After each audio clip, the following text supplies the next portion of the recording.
This is Barry Lamar Bonds, arguably the greatest being in our world history to ever pick up a baseball bat, and the only people who can justifiably disagree with that are the ones that grew up watching Babe Ruth, meaning they aren't alive anymore, so they had no idea Barry Bonds was ever going to exist. Barry Bonds played 22 Major League seasons, is a 14-time All-Star, won 8 Gold Gloves, is a Home Run Derby champion, a 12-time Silver Slugger, 2-time batting champion, and is that it?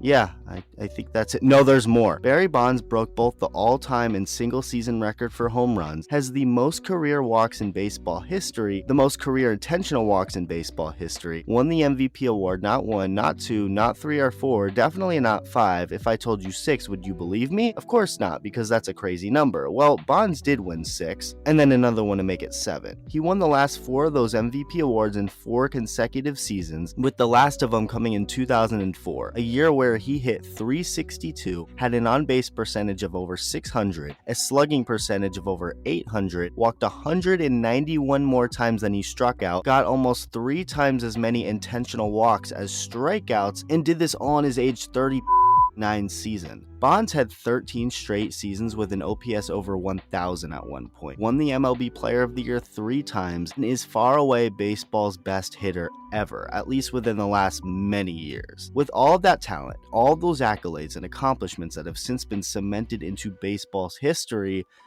baseball doesn't like him. It's taken the maximum amount of years to see if Bonds will ever get into the Hall of Fame. He never planned to retire after his final season, a season where he hit to an OPS over 1,000, yet no team signed him. He's only really gotten one big job in baseball since, a job which he lost not even a year later, and will likely never get the respect and honor from the league that his statistics demand he get. So why is this? How could arguably the greatest athlete ever not get any recognition, and why does the league seemingly hate him? Well, his college teammates despised him and wanted him off the team. He was accused of domestic assault, had beef with multiple teammates in the majors, once shoved a reporter, is one of the most infamous steroid users of all time, and more.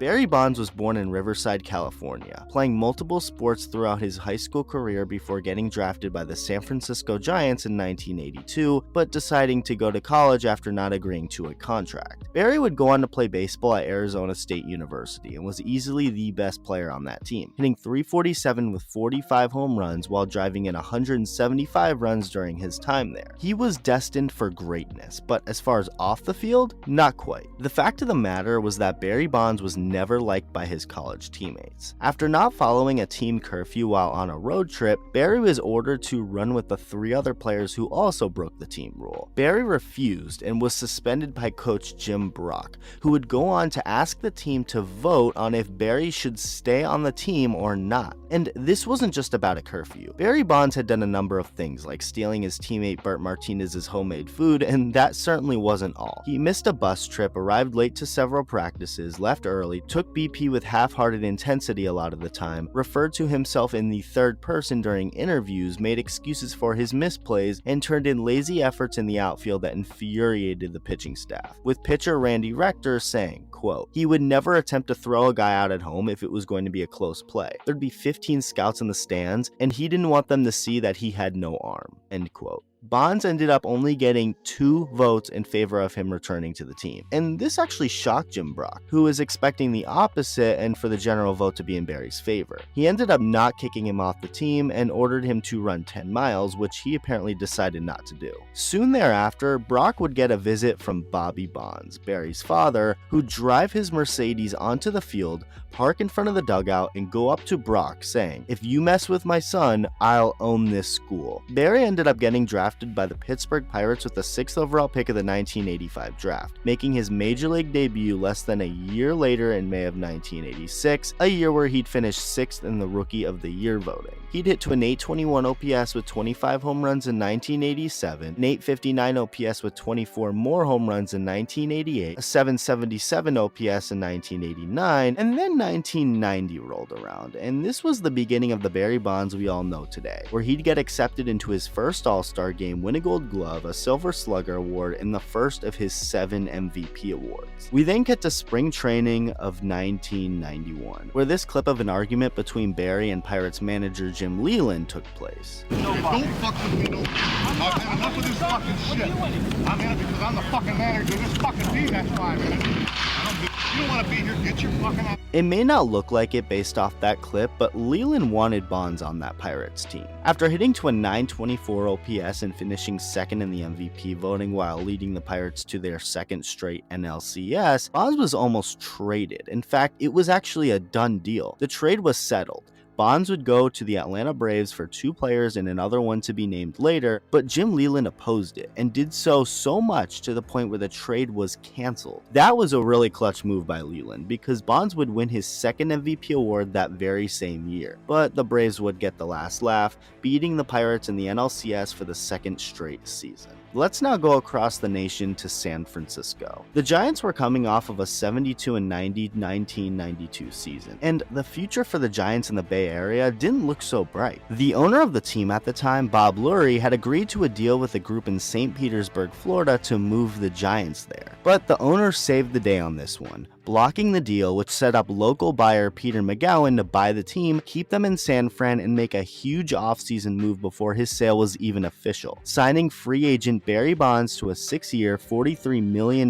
deal, which was the richest contract ever at the time. And he continued right where he left off. In his first season with the Giants in 1993, Bonds hit .336 with an OPS over 1100, winning the MVP award again, leading the Giants to 103 wins, but missed out on the AL pennant due to the Atlanta Braves winning 104 games. 1994 was cut short due to the strike, and 1995 and 1996 weren't that great, with the Giants winning 67 games in 95 and 68 in 96. 2 straight 4th place finishes weren't cutting it, and Barry Bonds didn't seem too happy. There were several things about Bonds that came out during those down years, mirroring the once talented but sour college days at Arizona State, but this time it was on a much larger scale. Barry Bonds' first marriage was a rough one, and his ex-wife Sun Bonds would later testify in court that he abused her throughout the years they were together. Sun brought up at least 5 incidents, one which she claimed he locked her out of the house one night while she had no clothes on, and others which she claimed he pushed her into a bathtub, pushed her to the ground, and kicked her while she was 8 months pregnant.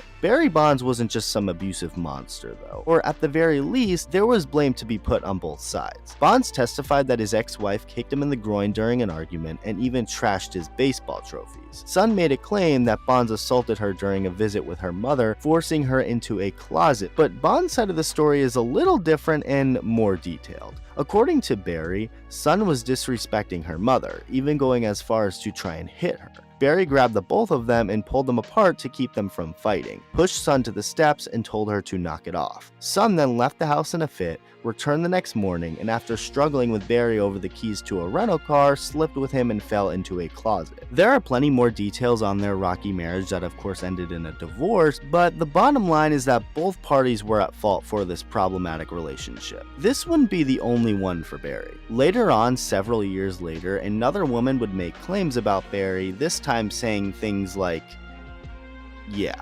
During spring training in 1996, Bonds got into a heated argument with teammate Mark Carrion by the trainer's room. Manager Dusty Baker heard it, as his office was nearby, and ran over to quickly end the commotion. Later on during that 96 season, before a game against the Cardinals, reporter Rod Beaton was waiting in the clubhouse to interview Barry's teammate, Robbie Thompson. The rule for reporters is that they are able to be in the clubhouse until 45 minutes before the game starts. Over the last 2 days, however, Bonds had apparently been cursing and yelling at reporters to leave at least 30 minutes before that deadline. And it finally boiled over during this particular morning in St. Louis. Beaton, the reporter waiting to interview Thompson, reminded an impatient Bonds that he had 15 minutes remaining to be there, which made Bonds lose even more patience and go on to shove Beaton. It wasn't anything too vicious, but it was a heated moment, and other people had to get involved to keep it from getting too out of hand. Bonds later said it was overblown and that it was a big joke, but according to Beaton, although the two ended up later talking about the incident, there was never an apology on Barry's end.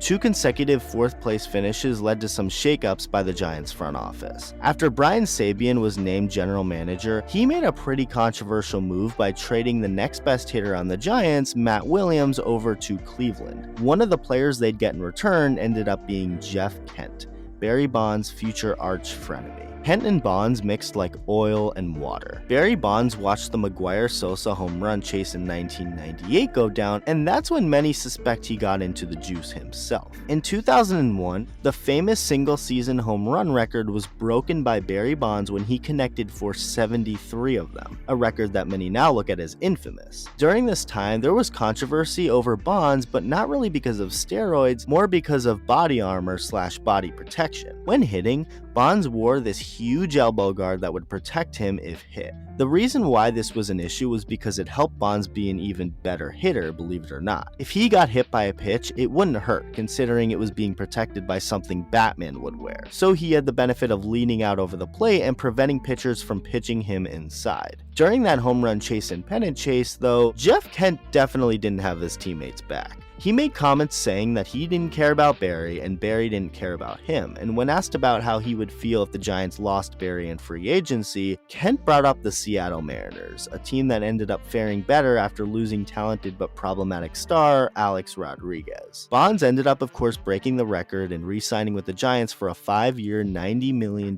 deal, and the feud between Kent and Bonds didn't stop. In fact, it got worse. After Kent started yelling at third baseman David Bell over a play at second during a game, Bonds took the side of Bell, leading up to a lot of yelling and a lot of shoving in what was then called the slugout in the dugout, where Kent was even allegedly heard yelling that he wanted off the team. This all happened on a Giants team in the middle of a pennant race, mind you, a team that won 95 games in 2002 and went all the way to the World Series, a fall classic which featured Bonds hit .471 with a .700 on base percentage in 17 at-bats. He hit some balls during that series that I'm not sure have ever landed to this day, but the Giants would lose in heartbreaking fashion, blowing a late 5-0 lead in Game 6 and lose Game 7 by a score of 4-1. Jeff Kent ended up leaving the sign with Houston that offseason, so that drama was no more. Bonds continued to rake for the rest of his career, but starting in 2003, he was caught up in the steroid scandal going on around the game, when Barry was accused of taking an undetectable supplement from a Bay Area laboratory called Balco, and later in 2007 was indicted on perjury and obstruction of justice, later giving a non-direct answer in 2011 to whether he had used PEDs or not, and being sentenced to 30 days of house arrest, got 2 years of probation, and was ordered to do 250 hours of community service, later getting his eviction overturned in 2015. Barry also withdrew himself from the Players Association licensing agreement in 2003, and because of this, his name is not usable in any merchandise licensed by the Players Association, meaning companies have to directly deal with Bonds himself if they want to use him for something. This is why you haven't seen him in any MLB video games, most notably MLB The Show. Barry went on to break the all-time home run record in 2007, hitting his 756th home run, which broke Hank Aaron's precious record of 755, finishing with 762. After finishing the 2007 season, Bonds was a free agent after the Giants confirmed that they would not sign him for the 2008 season, with Bonds' agent Jeff Boris claiming that he expected widespread interest from every major league team. Time went on and nobody signed Bonds for the 2008 season. More time passed by and nobody signed Bonds for the 2009 season. Boris made it clear that Bonds was still not retired, yet nobody ever signed him, and it stayed that way forever. Barry never had that heartfelt emotional walk-off into the sunset retirement tour that his successful career says he should have had. And it was suspected that the owners colluded against signing him, with Barry filing a grievance against Major League Baseball through the Players Union, accusing them of collusion against him. Later that same year, in August, an arbitrator ruled in favor of Major League Baseball against Barry. To this day, it's still fishy that Bonds never got a playing job after what ended up being his final season, but he would end up getting hired as a spring training instructor for the Giants, later becoming the Miami Marlins Marlins hitting coach. Bonds' time as part of the Marlins coaching staff was not the best thing in the world, and it was set up that way from the start. Marlins president David Samson didn't even want to sign him to begin with, but had no other choice considering owner Jeffrey Loria strongly advocated for it. When interviewing for the position, Bonds knew he was likely getting it, considering he's Barry Bonds, so what he did was demand no less than $1.5 million for his salary. For some context, the typical salary for a coach on a major league team is definitely not $1.5 million, but the Marlins accepted his request and gave him what he wanted. Just like when he was a player, Barry wasn't necessarily that much of a low-maintenance, easygoing guy. Samson mentioned how it was quote-unquote all about Barry, such as the situations with how he would travel, the hotels, the suites, the food, all of it. According to Samson, Barry would sleep in the clubhouse, not pay attention during games, didn't work hard, and was a complete disaster. Pretty harsh. And since Bonds was making so much more money than the other coaches, over $1 million of his $1.5 million salary was reportedly paid off of the books and into his private holding company to hide it from the other coaches on the team. During 2016, the year he was with the Marlins, Barry did admit some things, such as how he himself is to blame for his bad image while he was a player, and that he wasn't going to try and justify the way he acted toward people. So, although he's acted a certain way in times throughout his life, he's owned up to it, and that's really all you can do at the end of the day. Barry only lasted 1 year in Miami, and in 2017 wound up with a job in San Francisco with the Giants as a special advisor to the CEO, later getting added to the Giants Wall of Fame and getting his number 25 retired by the Giants in 2018. Bonds later publicly talked about how he feels baseball has given him a death sentence since he's been out of the game, that it's heartbreaking for him, and